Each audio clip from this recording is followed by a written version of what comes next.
Hoy nos sumamos a las corrientes de conocimiento de Yolanda Herburu. Yolanda es la responsable global de sostenibilidad y asuntos corporativos de Sanitas. Se incorporó a la compañía en 2003 como responsable de comunicación y en estos años ha desarrollado e implementado las estrategias de comunicación, de relaciones institucionales y de patrocinios de la compañía. Yolanda es también directora general de la Fundación Sanitas.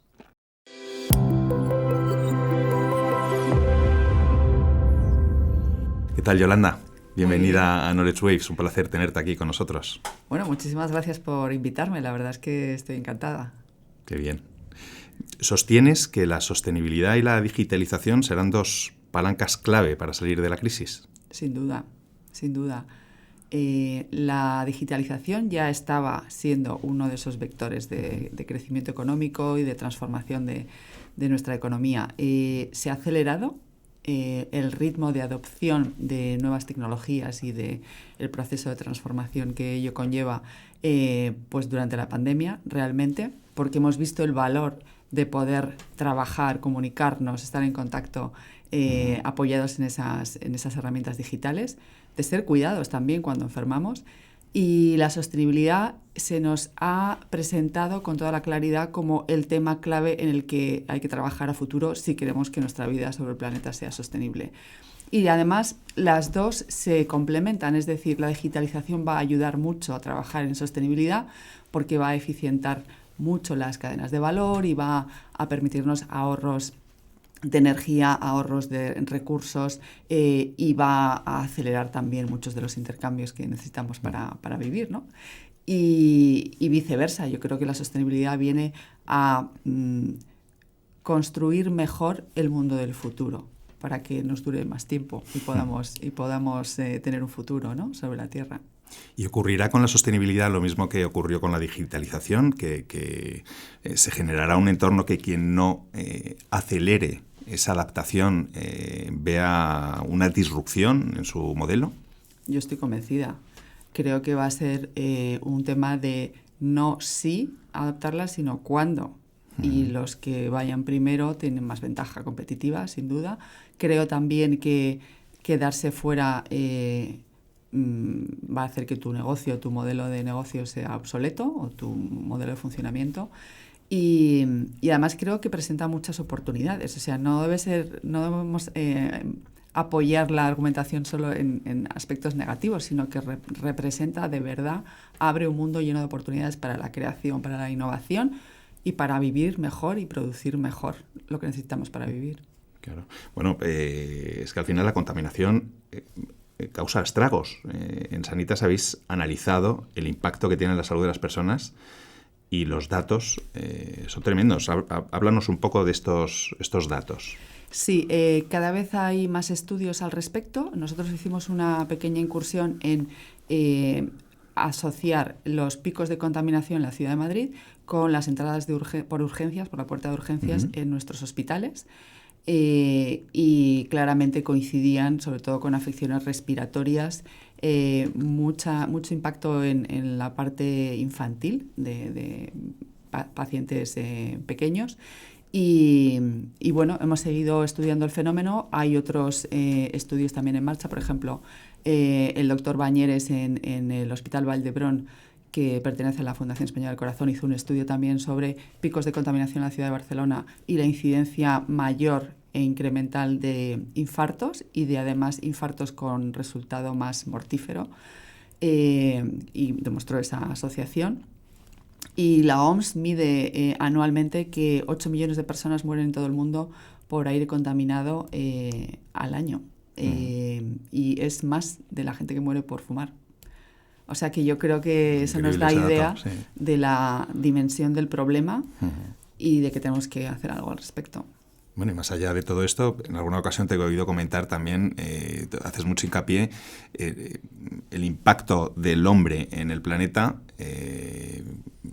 es la causa también un poco de esta crisis que vivimos, ¿no? Sí, a ver, desde la revolución industrial comenzamos a acelerar mucho el nivel de consumo de recursos naturales, de capital natural, y además lo hemos incorporado a la cadena de valor sin darle un precio. Es decir, el aire limpio, el agua limpia, el terreno sobre el que nos instalamos y luego todos los servicios que el capital natural nos ofrece, como por ejemplo la polinización de nuestros cultivos, que lo hacen los insectos y las abejas fundamentalmente, todo eso es gratis para las organizaciones productivas. Hay que reconocer ese valor para protegerlo. Tenemos que parar de despilfarrar y de consumir esos recursos porque no son infinitos, se van a acabar. Entonces tenemos que ser capaces de encontrar una manera de utilizarlos, pero reduciendo el consumo, reutilizando aquellas materias primas cuando se pueda y reusando objetos producidos pues, cuando se pueda, ¿no?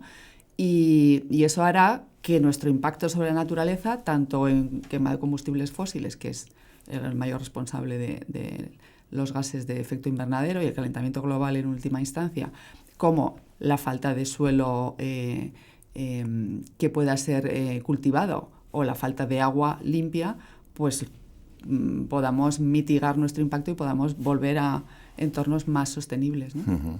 Y sobre todo que el impacto permanente en la biodiversidad, ¿no? Nos expondrá probablemente a más virus, ¿no? Claro, la biodiversidad es la garantía de tener muros de contención frente a los brotes infecciosos. El 70% de los brotes infecciosos que se dan aproximadamente proceden de agresiones a la biodiversidad. Es decir, cuanta menor diversidad biológica tenemos, los virus tienen que buscar especies en las que acomodarse. Y eso cada vez pasa más frecuentemente a los humanos. Es el fenómeno de la zoonosis, ¿no? Virus que pasan de animales a personas. Y la respuesta, de nuevo, es regenerar el capital natural, reforestar y volver a generar espacios donde esa biodiversidad pueda crecer y pueda darse. Y es nuestra esperanza. Increíble. La transformación del sector salud ha sido brutal en los últimos años. ¿Cómo se ha transformado Sanitas en la última década y hacia dónde va? Bueno, tenemos clarísimo que la salud del futuro se va a apoyar en capacidades digitales por dos razones. Una, porque nos va a dar acceso inmediato, sin barreras de tiempo y físicas de distancia. Eso es un avance enorme. Uh-huh. Todos deseamos tener un hospital cerca por si nos pasa algo o tener un médico a mano. La digitalización permite eso y ahora daré detalles de cómo hemos experimentado eso el año pasado. Y luego amplifica nuestra capacidad de resolver problemas. Es decir, la medicina se hace mejor con herramientas digitales, ¿no? Y con la tecnología.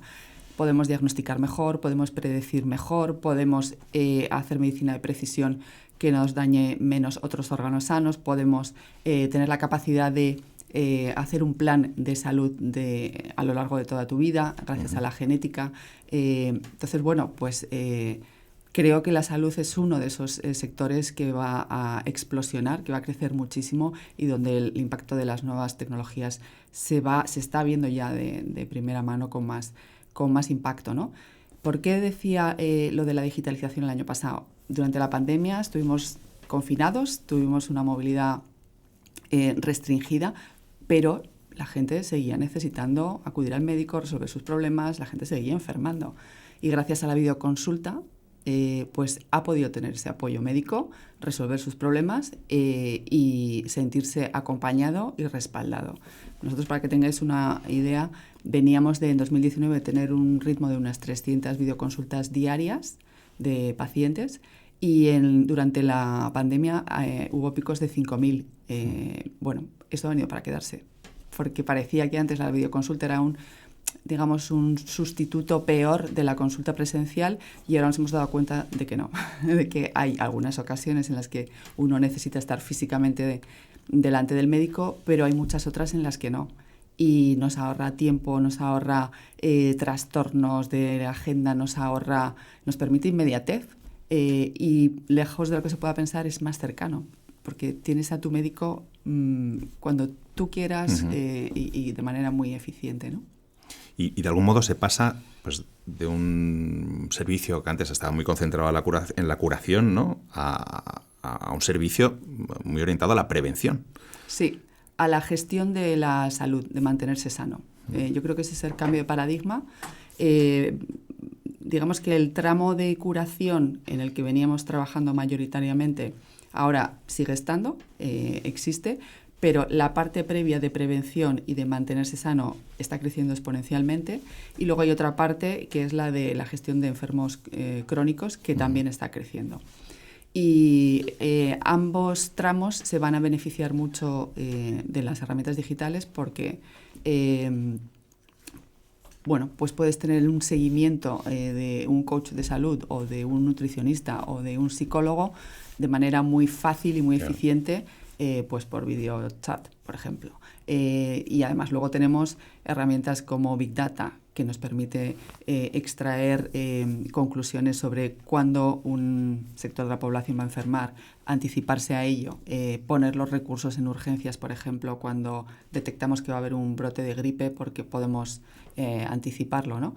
Esos son solo algunos ejemplos, pero luego a nivel individual poder gestionar pues tus planes de promoción de hábitos saludables, pues a través de una app, por ejemplo, poder tener una interacción de salud mental y de bienestar mental, pues a través también de algún bot que te ayude en un momento dado hasta que llega el momento en el que tienes que ver a un profesional. Todo eso son herramientas que nos ayudan a mantenernos sanos y sobre todo a mantener la tranquilidad sobre que estamos cuidados, ¿no? Como experta en comunicación, en responsabilidad social corporativa, en sostenibilidad en definitiva, ¿cómo están encajando las grandes corporaciones la sostenibilidad desde las áreas de comunicación? Y por otro lado, ¿la misión sostenible es una evolución de la responsabilidad social corporativa o va más allá? Yo creo que es muchísimo más amplio. Creo que también el cambio de paradigma que se ha evidenciado ahora es el de que la responsabilidad social corporativa, digamos que era voluntaria por un lado y respondía al deseo de devolver a la sociedad, entre comillas, parte de lo que obteníamos de ella, ¿no? para nuestro negocio. Y creo que ahora nos hemos dado cuenta de que es una parte integral y constitutiva de la estrategia del negocio. Es decir, todos estos activos que no son meramente capital, que son capital financiero, me refiero, que son capital natural, hay que integrarlos en la cuenta de resultados, primera cuestión.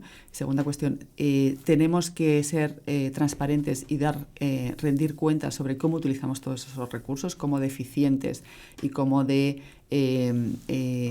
conscientes somos de cómo se hace ese uso, porque son de todos, no nos pertenecen en exclusiva.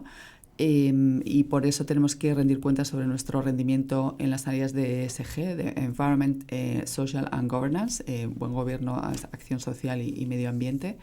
Y luego creo además que tenemos que pensar como compañías cuál es nuestro rol en el mundo.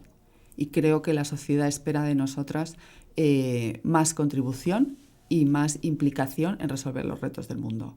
No podemos quedarnos en nuestro propio feudo de yo hago mis productos o ofrezco mis servicios y no me interesa ni me siento interpelado por los problemas y los retos globales. Creo que eso los clientes ya no lo aceptan, la sociedad y en su conjunto y los políticos tampoco lo ven con buenos ojos, pero además es que creo que es una oportunidad. Creo que tenemos recursos, capacidad organizativa y luego también tenemos propósitos que nos empujan, que hacen que nuestra contribución pueda ser muy positiva. Entonces, bueno, pues es un win-win para la sociedad y para las empresas. Claro. Y desde el punto de vista de la comunicación, ¿cómo se desarrollan estos mensajes? Porque efectivamente ya es una imposición. Antes era una prerrogativa que podían asumir o no las empresas, ahora es una imposición. Pero hay cierto descreimiento social, ¿no? Bueno, yo creo que ese posible descreimiento, porque es verdad que luego el barómetro de confianza de Edelman dice que no, que las empresas han... Bueno, son las mejor valoradas. Exacto, las mejor valoradas, ¿no? por la sociedad. Pero sí que es verdad que ha habido ocasiones en las que a lo mejor pues había cierto escepticismo, ¿no? Creo que es que eso se puede deber a que no estábamos hablando de los temas que le importaban a la sociedad. Es decir, si la sociedad está preocupada por el cambio climático, por el reto sanitario, por los problemas de biodiversidad, por la desigualdad creciente y las consecuencias socioeconómicas que eso tiene, no podemos estar hablando de otro discurso que no es relevante, ¿no?, para los que nos escuchan. Entonces creo que tenemos que aproximar no solo nuestra acción, nuestra implicación, sino también los mensajes con los que contamos esa implicación a las preocupaciones de la gente. Tenemos que hacer comunicación relevante. Relevante sobre cosas que a la gente le importan. Y nosotros, por ejemplo, estamos haciendo una línea de trabajo en ese sentido con Sanitas Data Salud. Tenemos ahí una página web donde colgamos todos los estudios que hacemos analizando nuestros datos, los datos masivos que tenemos, ¿no?, que son muchos, claro, y son relevantes para la sociedad. Entonces tenemos un compromiso con hacer eso visible, comunicarlo, y luego tenemos una iniciativa que se llama Data for Good, que el equipo de Data y Analytics ha iniciado, que es abrir nuestros datos anonimizados, por supuesto, y tratados con toda la regulación existente, para que cualquier científico pueda solicitar acceso a esos datos y los pueda utilizar para sus investigaciones. Entonces, esa iniciativa de Open Data creemos que también es algo, uno, que contribuye mucho a la sociedad y que la sociedad tiene que saber que están ahí y que podemos hacer. Entonces, yo creo que es ese tipo de comunicación sobre temas relevantes la que tenemos que abordar, ¿no? Claro, una comunicación basada en la transparencia absoluta, además. Bueno, la transparencia y luego también en trabajarla para que realmente sea útil. Yo creo que son las dos cosas. Claro, eso, y además una fuente muy potente para periodistas. Sí, sin duda. Una herramienta que probablemente sea un recurso habitual, ¿no? Fíjate, yo cuando, hace ya bastantes años, cuando estudiaba, había una corriente que era el periodismo de precisión y que se basaba en la estadística. Y claro, no teníamos la potencia de análisis computacional que tenemos ahora, ni la capacidad de tratar datos masivos, ¿no? Entonces, yo creo que ese periodismo de precisión está evolucionando al periodismo de datos y que ya ha venido para quedarse ya desde hace tiempo, y me parece que es buenísimo porque como profesión también nos ayuda a obtener mucha credibilidad, porque nos referimos a datos reales y bueno, pues a aplicar ciencia, ¿no?, también a cómo los analizamos.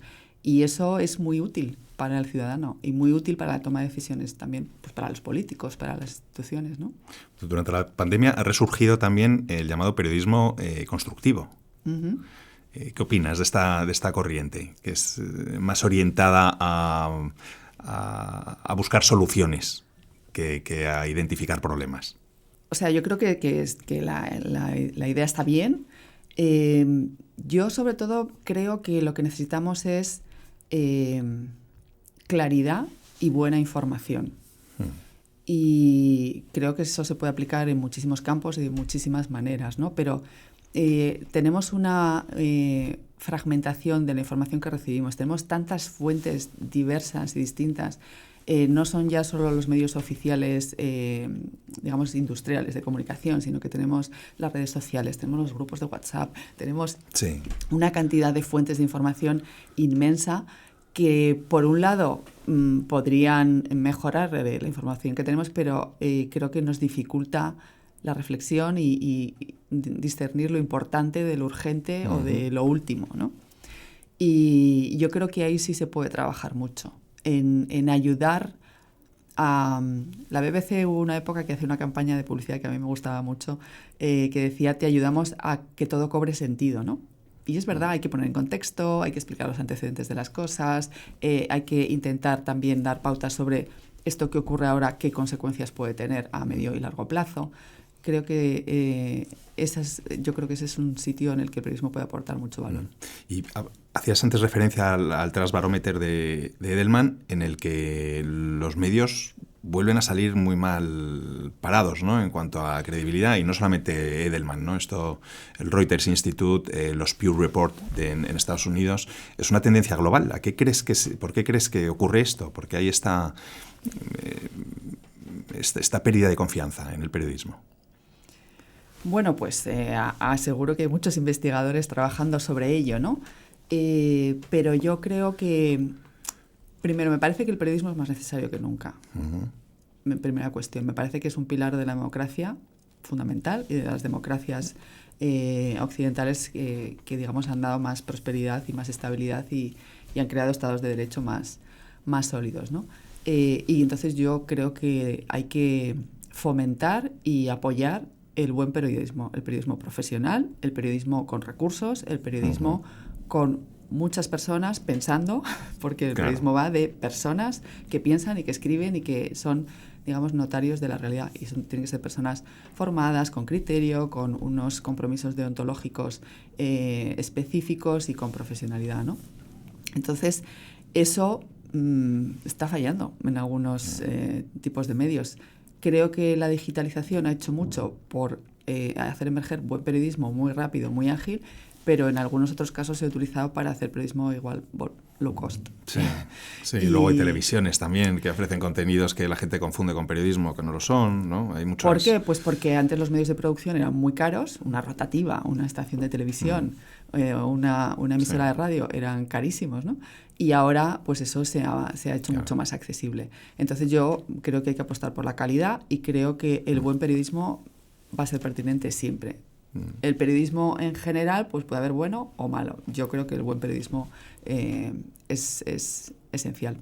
Y las grandes plataformas que hay muchos países que ya están regulando, ¿no? En el caso de Australia, Reino Unido, Francia, están regulándolas tratando de buscar soluciones para los medios de comunicación. Bueno, sí, yo creo que hay que ver con imaginación cuál es la convivencia, ¿no? De todos los medios, todas las oportunidades de comunicación que hay, ¿no? Y creo que, por ejemplo, las redes sociales han hecho mucho por la bidireccionalidad, es decir, los medios de comunicación estaban acostumbrados a ser unidireccionales, a emitir, y bueno, pues el receptor no tenía muchas posibilidades de contestar, y creo que esa conversación se ha dinamizado muchísimo. Y luego creo que efectivamente hemos vivido una explosión de una magnitud que ahora mismo tenemos que ver un poco pues los problemas que genera y cómo encauzarlos, claro, ¿no?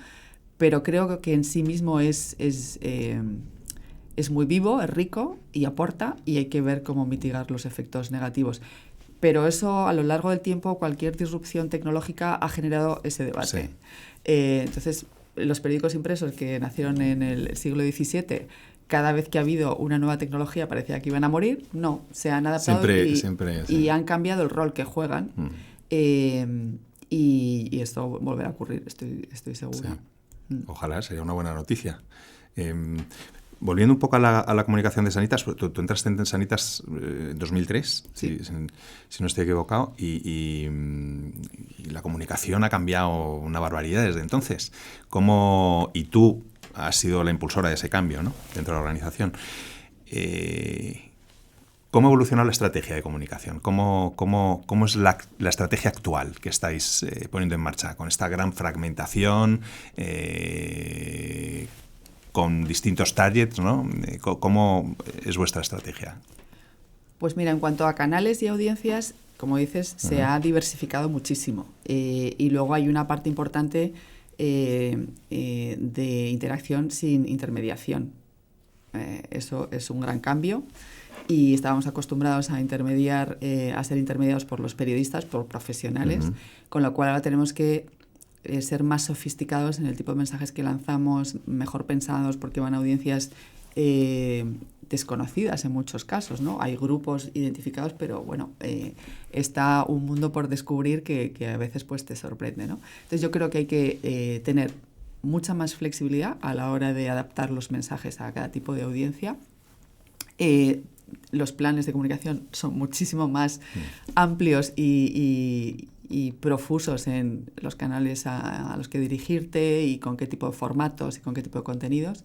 O sea que la planificación se ha crecido muchísimo. Y luego yo creo que hay un tema que es esencial, que es comunicar desde el propósito de la compañía. Es decir, ¿por qué existimos? ¿Cuál es el propósito de que esta organización exista? Y darle sentido a todo lo que hacemos a partir de ahí. Hacer entendible e inteligible por los ciudadanos a los que servimos por qué hacemos las cosas así, a qué fin hacemos lo que hacemos y por qué operamos de la manera que operamos. Y creo que eso es esencial. Creo que el ciudadano se lo merece, necesita que le expliquemos eso, y luego puede sacar sus propias conclusiones sobre si le gustamos o no le gustamos para ser su proveedor de salud o lo que sea, ¿no? Pero creo que explicar nuestro propósito y cómo somos útiles a la sociedad es básico. Y eso así nos ha hecho evolucionar la manera que comunicamos, de la misma manera que ha hecho evolucionar también a los equipos de marketing y publicidad, ¿no? Y yo creo que ahora somos equipos muchísimo más coordinados y más amplios, pero que trabajamos juntos. Quizás antes estábamos más separados, ¿no? Uh-huh. Y bueno, yo creo que el reto es muy bonito porque es adaptarse a las necesidades de la sociedad, cómo esta evoluciona, y tienes que ser consciente de que cada momento exige un approach diferente, ¿no? Y luego también, claro, estamos ante los cambios de los medios de comunicación, que llevan viviendo su tormenta perfecta demasiados años ya, porque hablamos de la tormenta perfecta de los medios. Cuando parece que salen, les viene otra. Desde hace mucho tiempo, ¿no? Pero bueno, retomando lo que decía antes, su vigencia está ahí, la capacidad de crear opinión, generar opinión está ahí, y eso es un valor, y luego pues la capacidad también de controlar el poder es otro valor que hay que preservar. Y bueno, pues nosotros desde comunicación en una organización empresarial pues vamos observando también esos cambios y adaptándonos, ¿no? Claro. Hablabas de propósito empresarial. Desde el punto de vista más personal, durante el último año y medio, ¿no? Ha habido una situación muy compleja. Todo el mundo ha reflexionado de algún modo sobre lo que hacía, cómo vivía, y probablemente ha llegado a conclusiones, ¿no? de qué quiere ser y a dónde quiere llegar y cómo, ¿no? ¿Cómo te ha afectado esta etapa y cómo ha interferido en tu propósito vital? Bueno, yo creo que hemos tenido la suerte, si no nos ha afectado la pandemia personalmente o en el equipo, como es mi caso, que yo he tenido esa inmensa suerte, pues de poder parar. Creo que estábamos en un frenesí vital, pues que nos impedía reflexionar y hacernos esas preguntas que tú mencionas, ¿no? Y yo lo he vivido como también una oportunidad, ¿no? Para estar más con mis hijos. Por ejemplo, yo no comía con mis hijos prácticamente desde que nacieron, ¿no?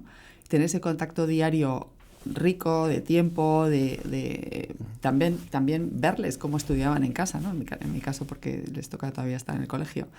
Y estar más cerca, pues ha sido un toque de atención, es decir, es que las cosas importantes son las cosas importantes, ¿no?